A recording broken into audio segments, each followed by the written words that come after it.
Sou Marcelo, professor de Educação Física do Campus São Cristóvão 3.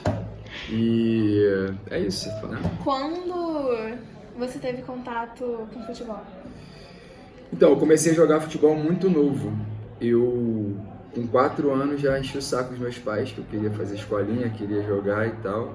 E aí, só que a escolinha não podia, só podia a partir de 6 anos. E aí minha mãe ficava enchendo o saco do professor. E aí eu entrei com 5 anos, comecei a fazer futebol com 5 anos. E aí com 6 anos eu já fui chamado para jogar federação e aí eu nunca mais parei de jogar futebol, né?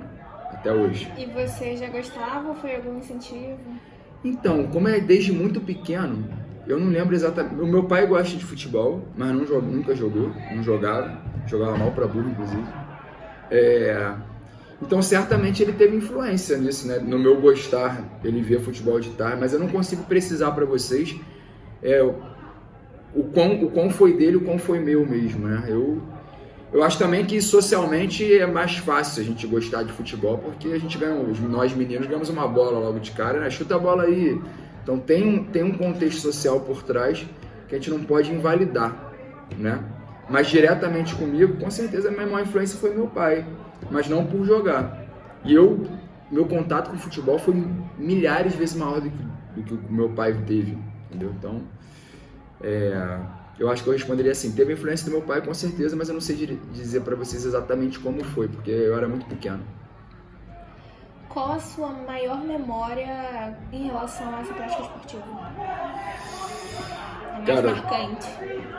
Essa pergunta é muito difícil, né? Porque como eu falei pra vocês nas outras, eu tenho uma vivência muito extensa no futebol, no futsal, basicamente, né? Então, como praticante, eu vivi muitos momentos, como espectador também, sempre fui muito ao Maracanã. Eu acho que eu vou escolher como espectador, assim. Todos os momentos que eu ia com meu pai no estádio eram bem especiais pra mim. O momento que íamos só nós dois, que era todo um trajeto para chegar ao estádio, né? Toda uma troca afetiva que no dia a dia a gente não tinha muito. Ele trabalhava e... Não que ele trabalhasse e saísse muito tarde, a gente convivia no dia a dia, mas era um momento que estava só eu e ele, não estava minha irmã, não estava minha mãe, estávamos só nós dois. E aí falávamos de futebol, mas de outras coisas que a gente não tinha oportunidade de falar no dia a dia.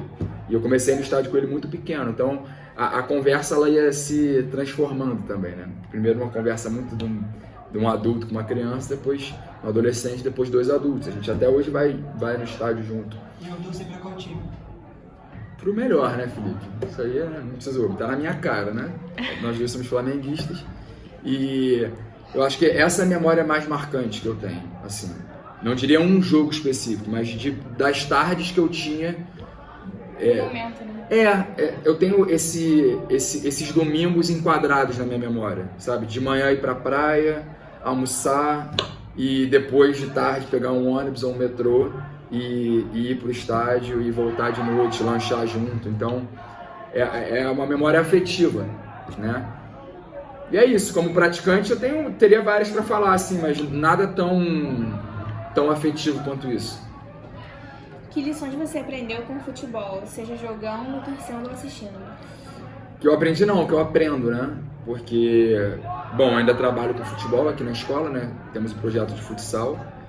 E a real é que eu fui um jogador frustrado no futsal, né? Eu queria ser jogador profissional e não consegui. Então, por muito tempo, o futebol, por mais que eu amasse e tal, entrou num lugar de mágoa, né? De eu não ter conseguido realizar isso. E talvez o maior aprendizado é que ele não precisa deixar ele não precisa ser tudo que eu pensei para ele para me fazer bem. Tentar explicar de uma maneira melhor. Eu queria que ele fosse 10 na minha vida. Ele foi 8. E tá tudo bem. Não é por isso que eu tenho que alimentar algum rancor a respeito dele, saca? Mas eu tive muitos aprendizados, cara. Eu era muito estourado, então tive uma coisa de lidar com o meu próprio gênio pelo futebol, né? De respeitar mais os outros, respeitar mais as individualidades. Hoje, como técnico do time, são aprendizagens diárias, assim, de como lidar com diferentes personalidades. Tem um que a gente vai chamar mais com firmeza, tem outro que a gente vai chamar com mais carinho.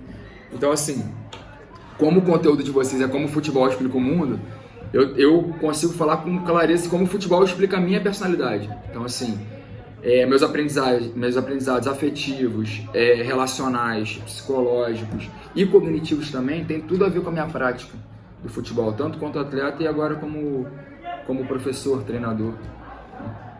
É isso, assim. A última pergunta o senhor já respondeu.